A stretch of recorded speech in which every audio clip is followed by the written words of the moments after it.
जैसी कि आप सबको जानकारी है कि कल रात हमारी भारतीय सेनाओं ने अपने अद्भुत शौर्य और पराक्रम का परिचय देते हुए एक नया इतिहास रच दिया है। साथियों, भारत की सेना ने सटीकता, सतर्कता और संवेदनशीलता के साथ कार्रवाई की है। हमने जो लक्ष्य तय किए थे उन्हें ठीक समय तय योजना के अनुसार सटीकता से उन्होंने ध्वस्त किया है और किसी भी नागरिक ठिकाने, सिविलियन पॉपुलेशन को जरा भी प्रभावित न होने देने की संवेदनशीलता भी हमारी सेना ने दिखाई है।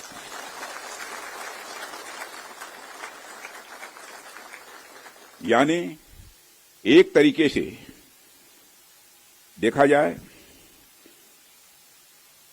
तो हम कह सकते हैं एक तरीके की सटीकता, सतर्कता और मानवीयता यह हमारी भारत की सेना के जवानों ने दिखाई है,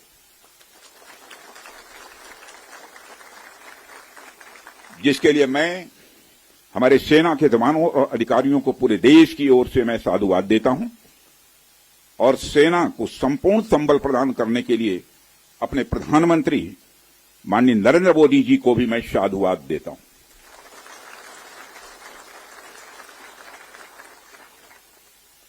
मित्रों, हमने हनुमान जी के उस आदर्श का पालन किया है जो उन्होंने अशोक वाटिका उजाड़ते समय किया था। जिन मोहि मारा तिन मोहि मारे। हमने केवल उन्हीं को मारा जिन्होंने हमारे मासूमों को मारा।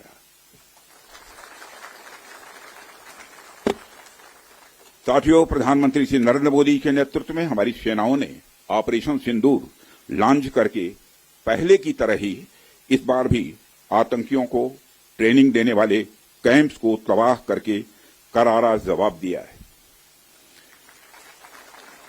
भारत ने अपनी सरजमी पर हुए हमले का जवाब देने के लिए अपने राइट टू रेस्पॉन्ड का इस्तेमाल किया है और हमारी यह कार्रवाई बेहद सोच समझकर सधे हुए तरीके से की गई है। आतंकियों के हौसले पस्त करने के उद्देश्य से यह कार्रवाई महज उनके कैंप्स और इंफ्रास्ट्रक्चर तक ही सीमित रखी गई है। मैं पुनः हमारे आर्म्ड फोर्सेस के शौर्य को मैं नमन करता हूं। साथियों, आज बॉर्डर रोड ऑर्गेनाइजेशन के 66वें फाउंडेशन डे पर आपके बीच उपस्थित होना मेरे लिए गौरव का विषय है और यह खुशी की बात है कि आज इस इम्पॉर्टेंट डे पर बीआरओ द्वारा निर्मित 50 इंफ्रास्ट्रक्चर प्रोजेक्ट्स का उद्घाटन करने का अवसर भी हमें प्राप्त हो रहा है। मैं आप सभी का आभार व्यक्त करता हूं कि आपने मुझे यहां आमंत्रित किया है। साथियों, किसी भी संस्थान के लिए उसका फाउंडेशन डे यह बहुत ही महत्वपूर्ण हुआ करता है। वैसे भी 65 वर्षों की आपकी जो यात्रा रही है वो बेहद गौरवशाली रही है। इसलिए आज का दिन उस गौरवमयी यात्रा को याद करने का दिन है। इसके साथ साथ यह दिन ठहर कर सोचने का भी दिन होता है कि अपनी अब तक की यात्रा में हमने क्या क्या हासिल किया है और यह हमारी अब तक की कार्य प्रणाली का विश्लेषण करने का भी यह दिन है। साथ ही यह एनालिसिस करने का भी दिन है कि भविष्य में हमारी राह क्या होनी चाहिए। साथियों, मैं देख पा रहा हूं कि वीडियो कॉन्फ्रेंसिंग के माध्यम से देश के अलग अलग क्षेत्रों से हमारे कई साथी जुड़े हुए हैं।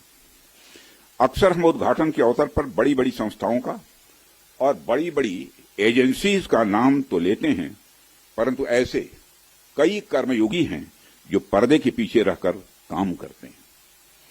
किसी प्रोजेक्ट को पूरा करने में उनका योगदान भी बेहद महत्वपूर्ण होता है। इसलिए मुझे लगता है कि आज का दिन उनके योगदान को एक्नॉलेज करने और एप्रिशिएट करने का भी दिन है। साथियों, आज जम्मू कश्मीर, लद्दाख, सिक्किम, मिजोरम, अरुणाचल प्रदेश, पश्चिम बंगाल और राजस्थान में कई प्रोजेक्ट्स का उद्घाटन हुआ है। कहने को तो यह सारे फिजिकल इंफ्रास्ट्रक्चर हैं, लेकिन मैं इन्हें सिर्फ फिजिकल इंफ्रास्ट्रक्चर ही नहीं समझता। हमें जो सड़कें दिखती हैं, जो पुल दिखते हैं, वह सिर्फ दो स्थानों को जोड़ने वाले नहीं होते हैं, बल्कि वह लोगों के दिलों को जोड़ने वाले होते हैं। इन प्रोजेक्ट से राष्ट्रीय सुरक्षा को तो मजबूती मिलती ही है, साथ ही साथ यह प्रोजेक्ट इन सभी रीजन्स को इकोनॉमिक प्रॉस्पेरिटी को भी बढ़ावा देते हैं।